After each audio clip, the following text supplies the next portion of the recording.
amazing family. I am about to head out the door with my kids for a full day of fun, and I just realized that I'm out of bread. My kids are on a sandwich kick right now, but I'm gonna have to figure out something else. So I decided to make these peanut butter balls, which are one of my family's favorites, and it's so simple. Really, you can make it with like 3 or 4 ingredients. So what we have here is some peanut butter, some honey, some ground oats, and some flax, but you can leave the ground flax out if you don't have it, and you can just stick with these 3 ingredients. So easy, right? But my family also likes to add in some dried fruit or some chocolate chips.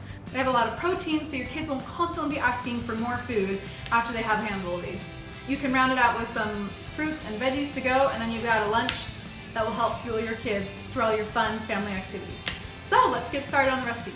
Okay, so we're gonna go ahead and get started. We're gonna add a cup of peanut butter. I've been trying to buy organic peanut butter more often, as I've recently found how many pesticides are used to treat traditional peanuts. And if you're allergic to peanuts, you can of course try almond butter, cashew butter, or I haven't tried it with a seed butter yet, but I know that cashew butter and almond butter also work in this recipe. Now you're gonna wanna add your sweetener. I use about 2/3 a cup of honey. I like to use the raw unfiltered honey, and the raw honey isn't heated, which destroys a lot of the delicate enzymes that are so healthy for you. And it also doesn't spike your blood sugar quite as quickly as traditional honey does. Okay, so we're gonna add in our honey. Now we've got 1.5 cups of ground oats, and I'm gonna go ahead and add on the top of there about 1/2 cup of ground flaxseed. Ground flaxseed is so great to try to incorporate in your diet on a regular basis and in your kids because it's got the really healthy omega-3s.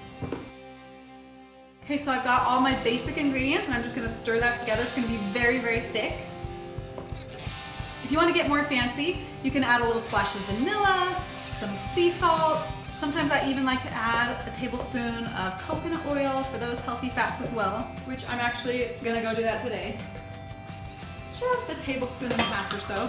Now as you're mixing, if you find that it's too dry, go ahead and add more peanut butter or honey. Hello? Okay, my phone died when I was in the middle of making it. And it died while I kept on making the recipe, so let me catch you up on what you missed.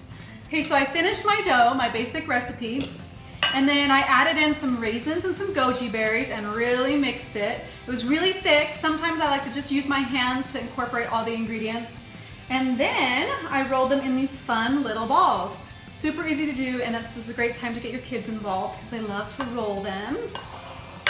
And then I have a bowl of shredded coconut that's unsweetened and a bowl of sesame seeds. So after I roll them in my balls, I'm gonna add a little bit of extra crunch. I'm gonna roll some in the coconut and some in the sesame seeds, and the kids can choose what they want. Of course, this is not a necessary step. You can just keep them as is. Okay, I'm done rolling them now. We've got some that are rolled in sesame seeds, some that I left plain, and some that are rolled in coconut. So I hope you enjoy these. I hope you can try them out. Thanks for watching. We'll see you next time.